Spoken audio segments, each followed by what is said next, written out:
What is going on, everybody? It's Manny VQ back with another video that I don't want to bring you guys, but it is what it is, and it happened. So at the time that I'm recording this is already 1 week since the dyno day. Yeah, we blew up the G. You can check it out. I took out the intake plenum, oil everywhere, metal shavings. They drained the oil. It's all silver. So, and there's a hole in the block. The engine gave out after back-to-back pulls that I kept giving back-to-back on kill map, and I should have done that. So yeah, I'm still investigating but I'm pretty sure it's because of the boost. Too much power, back-to-back pulls, and the motor just gave out. But anyways, that's not what we're here to be sad about. We're here to talk about what to do next. So I'm never gonna be, if you guys think that I'm gonna sell this car, it's never gonna happen. I have to keep this car. I love this car. I have so many memories with this, and it's built a lot of character. It's built a lot of like friendships over the years. It's a lot of things. I even met my wife through this car. So yeah, so the engine blew, and that's unfortunate, but it is what it is. This is the game. And you gotta pay to play, and you gotta do things like pretty smart. So first day in, I got dyno 452 wheel, 452 wheel torque. It is kind of high at that power level for a non-rev up, and it could take it, but I kept going back-to-back pulls, and that's when it eventually failed. So there's actually a hole underneath the upper oil pan. Not the lower pan, but the upper oil pan. Yeah, there's a big hole there. I'll get underneath there and show you guys. Here is the spare motor that I have. I picked this up literally the next day. I couldn't waste time. I was like, I need this motor right now, low mileage, and just put it in and just run it for now. Cause like I'm just trying to drive it, and I want to be more careful. I'm not gonna be doing back-to-back pulls like that. Just want to. The sounds that this car was making that day was absolutely, I don't know, just crazy.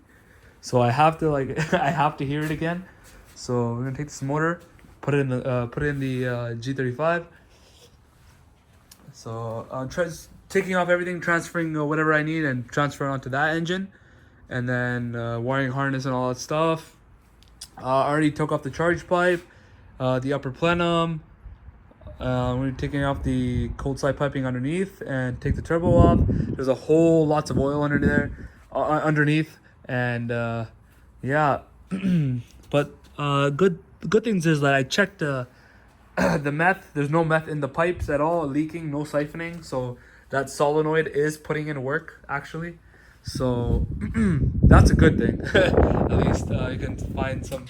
So nothing to do with the install, no wastegate line melted or anything like that. Not the turbo kit itself, it's fine. It made the power. I went underneath, checked the wastegate lines. None of them are melted. I did heat wrap them, and everything is fine underneath. Okay guys, we're underneath the car. So I already drained the oil, took the oil filter off, drained that. It's all like literally the oil looks gray. So I'm gonna have to take these oil lines off and probably just flush them out the best I can. Take out all the metal shavings. Yeah, and yeah, you can see there's oil everywhere. Look at that. And over here on the downpipe and everything, that's where you see all that white smoke. When we tuned the car initially, Tony, my tuner, did say there was an exhaust restriction that was happening right after the downpipe, which happens to be that big resonator right there. So that is definitely gotta go, and I'm gonna have to get a straight through just for better flow and more horsepower, or just a better flow in general, because that is causing a big exhaust restriction. It does quiet down the car quite a bit, but when you're out here for performance, you can only do so much. So maybe later on, I'll ask my Tony. I'll ask my tuner Tony if I could put resonators maybe all the way at the end, because we do have to keep the Motordyne, guys. I just love the Motordyne exhaust. You heard how this car sounded with that shit, so it sounded absolutely amazing. But yeah, unfortunately, this is how the game is, man. You gotta, shit can go wrong really quickly. So you could be having fun and then just pop. You know what I mean? So I'll get over there actually for you guys. 1 second. Okay, guys. So here is the hole in the block, right there. It's actually on this side and the other side as well. You could see it also cracked over there from the impact. So yeah, that's where that damage is. Let's go on the other side.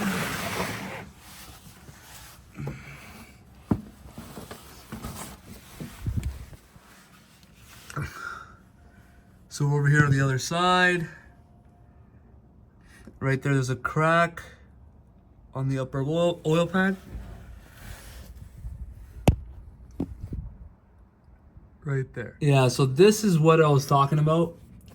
This is the big resonator from Motordyne. This is the biggest one they sell. And I got this when I was NA, so it did quiet down the car a good amount. But now, since we have a turbo here, the downpipe, it wants to flow, right? So this is choking that out. And I'm gonna have to get like a straight through, just right here. Maybe later on, I'll ask my tuner if I can put a resonator back here somewhere where the exhaust flow isn't needed that much to escape, which is this point up until the downpipe. So let's see how it goes. You see the wastegate lines here. So this is good, all attached, nothing melted or anything like that. Nothing here, everything's good, heat wrapped and everything. So yeah, I'm gonna have this motor in as soon as possible. Get you guys some content, of driving. Unfortunate, it would be down for like a week or two, but we'll get it through. We'll pull the motor out and get it to you guys. Get some nice content, man. I also want to drive. I know it just sucks, right the night of it blew up. So subscribe and like, and here we go, man. I'm not gonna give up that quickly. I'm not gonna give up that fast. We're gonna do it. We'll make it work. And thank you for tuning in. If you made it this far, man, thank you guys. Take care.